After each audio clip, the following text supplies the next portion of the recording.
Tiga jenis tubuh yang berbeda. Fitness mania, kita semua pasti ingin tahu seberapa gemuk diri kita, seberapa langsing diri kita. Tentu saja ini tidak terlepas dari parameter-parameter yang tepat. Nah, di sini Bung Aderai akan mencoba menjelaskan apa saja parameter terbaik dalam mengukur tingkat kegemukan ataupun kelangsingan tubuh. Fitness mania, tubuh manusia terbagi menjadi 3 kategori.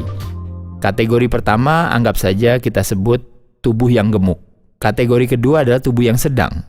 Dan kategori ketiga adalah tubuh yang kurus atau mungkin bagi sebagian orang adalah tubuh yang ideal. Ketiga kategori itu memiliki ciri yang berbeda dan juga memiliki sistem energi yang berbeda. Oleh sebab itu sangat sulit untuk memberikan satu program yang sama kepada 3 jenis tubuh ini. Oleh sebab itu, kita mesti mengetahui karakter atau ciri dari masing-masing kita berada di mana. Seperti Fitness Mania tahu, yang dimaksud dengan tubuh yang gemuk itu adalah biasanya yang kadar lemaknya kira-kira kurang lebih di atas 30-35%.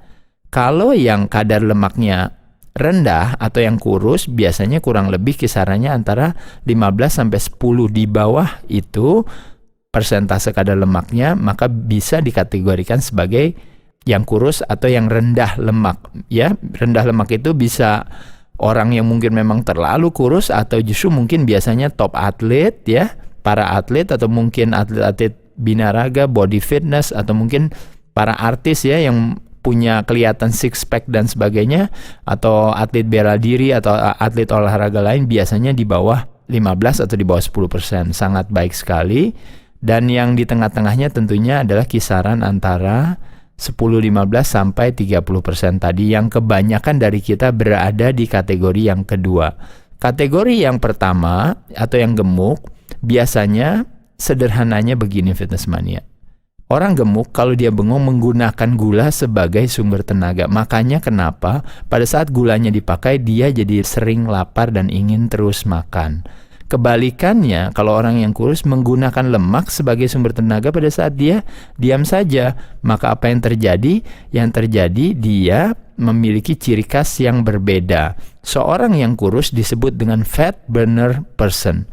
Seorang yang gemuk disebut dengan sugar burner person. Sedangkan orang yang sedang, yang kebanyakan dari kita adalah kombinasi dari itu. Oleh sebab itu, olahraga yang bisa kita lakukan bagi yang gemuk biasanya lebih fokus kepada cardiovascular exercise atau aerobik aktivitasnya biasanya kurang lebih sekitar 60% atau 70%. 30% atau 40%-nya adalah aktivitas pengencangan otot atau yang dikenal dengan latihan beban. Sedangkan bagi yang kurus kebalikannya, di mana 70% atau 60%-nya adalah latihan beban atau pengencangan otot, sedangkan sisanya 30% melakukan aktivitas aerobik, aktivitas. Sedangkan bagi yang di tengah melakukan aktivitas aerobik dan latihan beban tentu 50-50 secara kombinasi.